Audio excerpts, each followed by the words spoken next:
Hello, and welcome to Emerge Insights. My name is Rob Levy, and I have the honor of leading the research team here at the Financial Health Network and of being your host for the next 2 hours of exciting and engaging conversation. For those of you familiar with Emerge, you know that Emerge is a platform for these kinds of discussions across industries and sectors on the most pressing financial health topics and issues. Emerge Insights goes deep into the research, data, and solutions that are critical to making lasting change on these issues.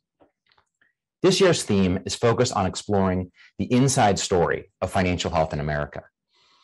Now, I should say that there's almost an assumption in that theme, which is that we have lots of assumptions about what's really happening in people's lives and homes and thoughts, and that many of those assumptions end up being incorrect. Data, therefore, is the key to making better and deeper assumptions, challenging those assumptions, and getting to more lasting understanding of what's really happening. So that's our theme, right? And given that, I'd be remiss if I didn't connect the dots here to the somewhat surprising results from yesterday's election. Now, I'm sitting here today in our beautifully designed Chicago office for this event, but I currently live and these days work in New Jersey, the site of one of the most surprisingly close governor's races for those of you who have been tracking this. Now, regardless of where you sit politically, I think we can all agree that yet again, data is forcing us to question our assumptions about what we really think is happening. And that has certainly been the case over the past 2 years of the pandemic as well. When the pandemic started in early 2020, we at the Financial Health Network, like many of you, thought the sky was falling. We assumed that unemployment would explode, that financial health, frankly, would plummet, and that already wide gaps across racial, gender, and income lines would just stretch even further. But the data tells us that wasn't the case, at least not exactly. As you'll hear in one of our sessions with Thea Guerin and Andrew Dunn in their session on the Financial Health Pulse 2021 report, financial health is actually at the highest level since we started measuring it. And gaps across racial and income lines, in fact, shrank, although remain incredibly wide. Meanwhile, the gender gap expanded, and 40% of people saw their financial health decline. The story is complex, and we only know this because we have the data. So over the next 2 hours, we're going to attempt to share the best available data that we have and that our partners have on what's really happening to financial health in the US. We'll also share some thinking on how do we get better data from the most micro level to the most macro. Let me tell you a little bit about the 4 sessions that we have planned for you today. Our first session will probe into the question of how we use government data and business data to make and inform better economic decisions. Our second session will look at community-based research, which is critical to ensuring that the voices of marginalized communities are incorporated properly into our studies and into our solutions. Our third sessions will feature the authors of the just released Pulse report that I just referenced. And finally, we'll close with a panel of experts who will pontificate on what really happened during the pandemic and what the next year could bring. As you can see, this is an action-packed agenda, and I hope you'll stick around for all of it. Now, I'd like to send a special message of thanks to our sponsors. Their support of these conversations at this moment in time has been truly inspiring. Thank you to our foundation sponsors, JP Morgan Chase and Prudential Financial, our gold sponsors, BlackRock and PayPal, our silver sponsors, Bank of America, Fifth Third Bank, MasterCard Center for Inclusive Growth, and the MetLife Foundation, and our bronze sponsors, Elevate and the Target Foundation. We sincerely appreciate your support. By now, I know you've all participated in many events like these, probably more than you can count, so I'm going to do a few housekeeping tips that will probably be familiar. For Q&A, we have a Q&A and polling tool on the right side of the page, where you will be encouraged to share your thoughts and ask questions throughout the day. We're going to do our best to answer as many as we can during each session, but please know that we may not have time to address all of them. We'll also be activating a few polls and sharing those responses.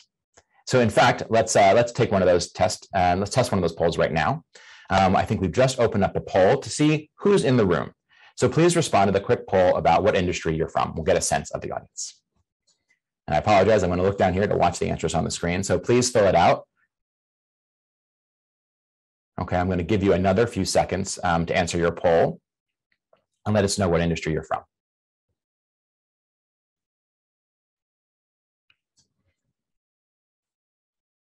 Okay, the data is coming in. All right, so for those of you watching at home, we had 4 categories: financial institutions, private sectors, companies from outside of financial services, government, nonprofit, and other. And man, this feels like the election last night. At the moment, financial institutions are winning with about a third of the audience. Nonprofits are right behind them with about 29%. Then other coming in at 20%, 10% private sector, 6% government. That's a fantastic mix. I love seeing the diversity of the Financial Health Network audience. And I think every one of you is going to have something to gain from this conversation today. Okay, we're going to do one more poll to see how well read our audience is and how much you are tracking not just election news, but in this case, economic news.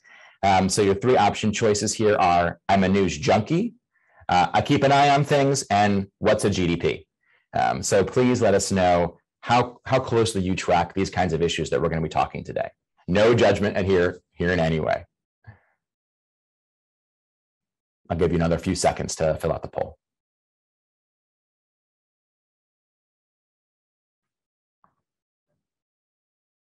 Okay, I think the results are settling down. We have about close to 60% in that middle category saying they keep an eye on things. We've got 40% of you that are news junkies and 0% of you that don't know what GDP is. Well, that's great. So we have a pretty well-read and engaged audience. I'm excited for that. And we'll certainly be questioning the value of GDP as an economic metric in some of the conversations today. So glad that we don't have any GDP lovers around here. All right, a few more housekeeping items, and then we are out of here into the content. So from the resources, if you scroll near the bottom of the page, you're going to find a resources section related to the topics we'll be covering during today's session. Much of this comes from my research team and then also from the research teams and our partners. So please check that out. There's some great content down there that can really let you go into the weeds of these topics. There's also a tech questions bubble. So if you have any technical questions or issues throughout the next few hours, just click on the chat bubble and someone will help you out. It should be on the bottom right of your screen. Additionally, closed captioning is available, so please see the link below the streaming window to access this feature. Okay, let's kick things off. I am so excited for our first session, a fireside chat with our very own Jennifer Tescher and with Fiona Gregg, Managing Director and Co-President of JP Morgan Chase Institute. The floor is yours, Jen.